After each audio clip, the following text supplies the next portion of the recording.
It's lunchtime in Istanbul's most famous tourist district, and Sultanahmet Köftecisi is abuzz with foreign travellers looking for a taste of local cuisine.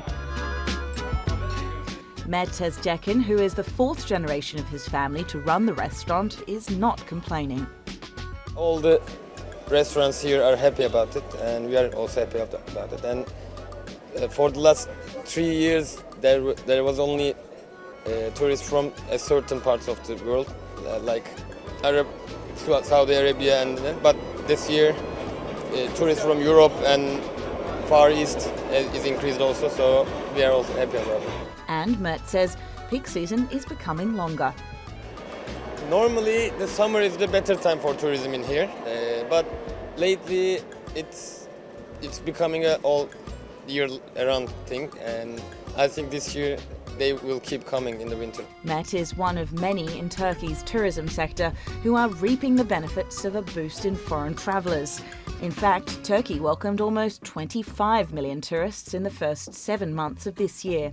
That's up 14% from last year. Istanbul remained Turkey's top destination, attracting 34% of visitors, around 8.4 million. It's kind of historical showroom of the world. You can see some places from Romanian time, Byzantine time, Ottoman time, and it's a republic now, Turkish Republic. So 1,000 years historical places. All these things when you put on all together, so it's a good value of that. And the tourists in Sultanahmet Square are making the most of that value. I really wanted to go to Cappadocia to see the hot air balloons. So we're done with that, and now we're in Istanbul for about 2 days. I was really looking forward to the Blue Mosque, and it was beautiful. For me, it's the history actually. The history is really deep in time, and I think it's, as they advertise, is the connection between the East and West, and so I'm very fascinated by it. Historic sites including the Blue Mosque, Topkapi Palace and the Hagia Sophia are still the most popular landmarks. The Hagia Sophia is around 1,500 years old and considered one of the finest examples of Byzantine architecture in the world. It's also one of the main reasons so many tourists flock to Istanbul each year. But after a series of deadly terrorist attacks several years ago, even this ancient wonder was struggling to lure in the travellers.